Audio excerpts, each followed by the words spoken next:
નમસ્કાર. Kitchen gallery 123 માં આપ સર્વે સભ્યોનું હાર્દિક સ્વાગત કરું છું.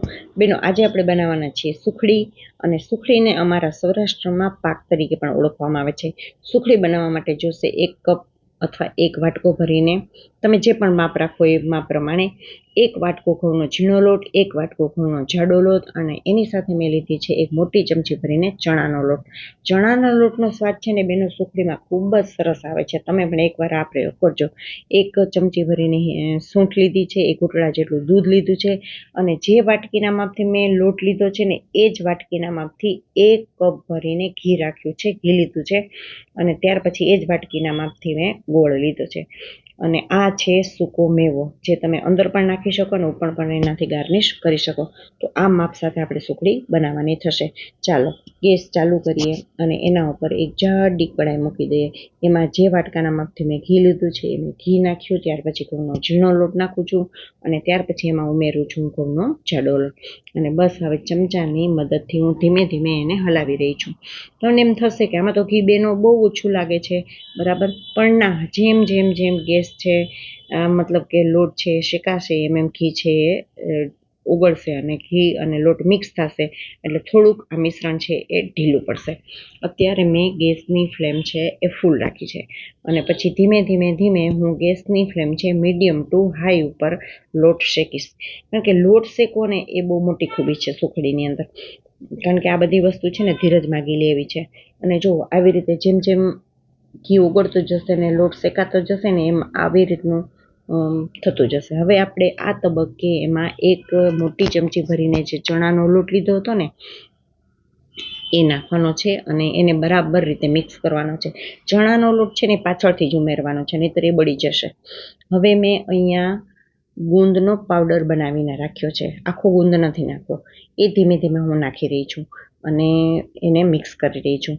બસ આ લગભગ 25 ગ્રામ જેટલો ગુંદ હશે આની અંદર.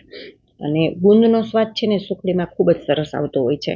એટલે ગુંદ છે, સૂંઠ છે, ઘી છે, ગોળ છે, આ બધી વસ્તુ ખૂબ સ્વાદિષ્ટ સુખડી બને આનાથી, બરાબર. એકદમ મસ્ત રીતે આપણો લોટ છે શેકાઈ ગયો છે. મેં સૂંઠ પણ આની અંદર નાખી દીધી છે, તમે હમણાં જ જોયું. અને હવે છેલ્લું મહત્વનું ઇન્ગ્રીડિયન્ટ એટલે કાચું દૂધ.